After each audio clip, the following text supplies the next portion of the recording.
रूस का खार्किव में रेलवे स्टेशन पर बड़ा हमला, दिखाइए जरा। रूस से 130 किलोमीटर दूर से गाइडेड फैब बम से किया धमाका, यह देखिए जरा। यह बड़ा अटैक किया गया है फैब बम से, यह देखिए जरा। फर्स्ट ऑन टीवी 9, बड़ी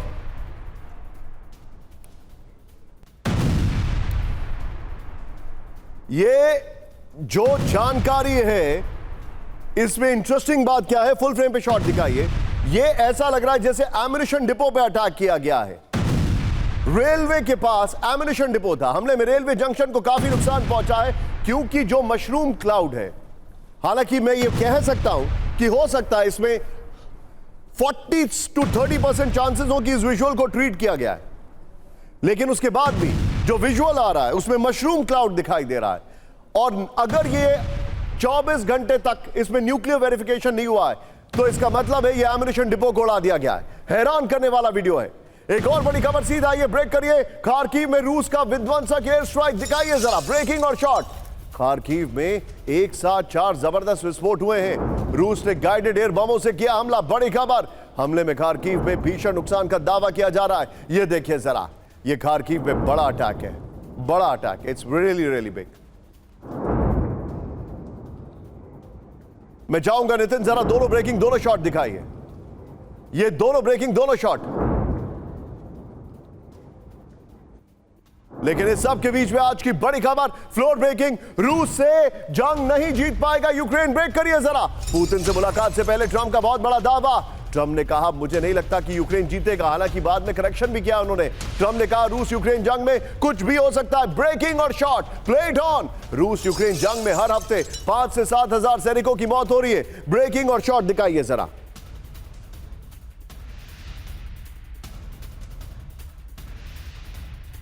और अगली बड़ी खबर जो मैं आपके सामने लेके आने वाला हूं वो नितिन यहां पर होगी, फ्लोर ब्रेकिंग, और उसके बगल में, फिर उसके बाद 4 पर मेरे बगल में। ब्रेक करिए। यूक्रेन को तय शेल्स की सप्लाई नहीं कर पाएगा ईयू। ब्रेक करिए जरा। ईयू का यूक्रेन को 20 लाख शेल्स देने का वादा अधूरा। ब्रेक करिए। यूक्रेन को 3 लाख शेल्स नहीं दे पाएंगे ईयू देश, ये बड़ी खबर है। यूक्रेन को वेपन सप्लाई पर काया क्लास का यह दावा है। 2025 में यूक्रेन को वेपन सप्लाई करने में 60% की गिरावट, ये देखिए जरा। नितिन सीधे इसके फ्लोर पर आइए, हमने थोड़ा देर से इस खबर को ब्रेक किया। ज़ेलेंस्की को डबल झटका, ये देखिए बड़ी खबर। डोनाल्ड ट्रंप अमेरिकी राष्ट्रपति, यूक्रेन रूस से जंग नहीं जीत पाएगा, बड़ी खबर। नेक्स्ट दिखाइए। काया कलास ने कहा है ईयू विदेश नीति के जो प्रमुख हैं, यूक्रेन को तय शेल्स की सप्लाई नहीं हो पाएगी। डोनाल्ड ट्रंप ने कहा है जंग बहुत अजीब चीज है, कुछ भी हो सकता है। काया कलास ने कहा है कि यूक्रेन को 3 लाख शेल्स नहीं दे पाएंगे। डोनाल्ड ट्रंप ने कहा है रूस यूक्रेन में हर हफ्ते 5 से 7 हजार सैनिकों की मौत। काया कलास ने कहा है ईयू का यूक्रेन को 20 लाख शेल्स देने का वादा अधूरा। इस सब के बीच में मेरे यहीं पर नितिन, इसी में ही अगली ब्रेकिंग और शॉट बगल में यहां पर प्ले करिए। बड़ी खबर, यूक्रेन में महाविनाश की तैयारी में रूस। ब्रेक करिए। एरियल बमों का प्रोडक्शन बढ़ा रहा है रूस इस वक्त की बड़ी खबर। 200 किलोमीटर रेंज में तबाही लाने बमों का प्रोडक्शन तेज कर दिया गया है। यूक्रेनी इंटेलिजेंस का बहुत बड़ा दावा। नितिन, ये शॉट्स की जगह गेस्ट को लीजिए, उसके बाद अपने आप 3 ब्रेकिंग 3 शॉट कर दीजिएगा। सीधे चलिए शंकर प्रसाद सर के पास। सर, ये बहुत बड़ी खबर है। अगर डोनाल्ड ट्रंप ये मान रहे हैं कि यूक्रेन हार रहा है, अगर काया कलास ये कह रही है कि हम शेल्स की सप्लाई नहीं कर पाएंगे, जो कि बेसिकली एक नर्व सेंटर है, तो क्या यह समझा जाए, मैं आपसे जानना चाह रहा हूं, क्या यह समझा जाए सर कि अब यूरोप और अमेरिका, बल्कि नेटो एग्जॉस्ट हो गया है वेपनरी देने में?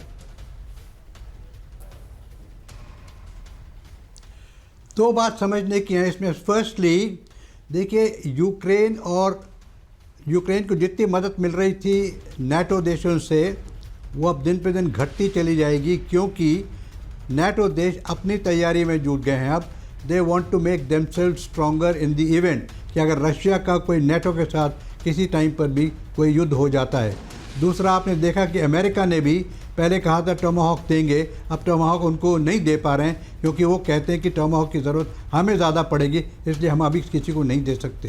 तो दोनों नाटो एंड अमेरिका इस समय अपनी एनर्जीज, अपने इक्विपमेंट्स को कंजर्व कर रही हैं for a larger conflict that they think में अकर, किसी टाइम पर लार्जर कॉन्फ्लिक्ट।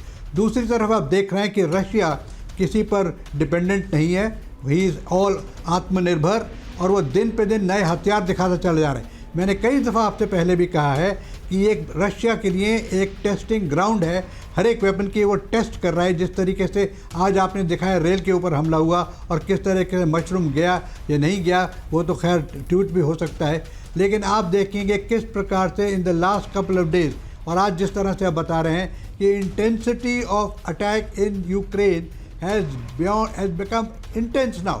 मेरे ख्याल से इतना इंटेंस शायद पहले कुछ दोनों में नहीं हुआ होगा जितना इंटेंस अटैक आजकल हो रहा है उनके इंफ्रास्ट्रक्चर के ऊपर। इसलिए हो रहा है क्योंकि उनकी पॉपुलेशन को ये समझाना चाहते हैं कि सर्दियाँ आ रही हैं, आपके पास न तेल होगा न बिजली होगी।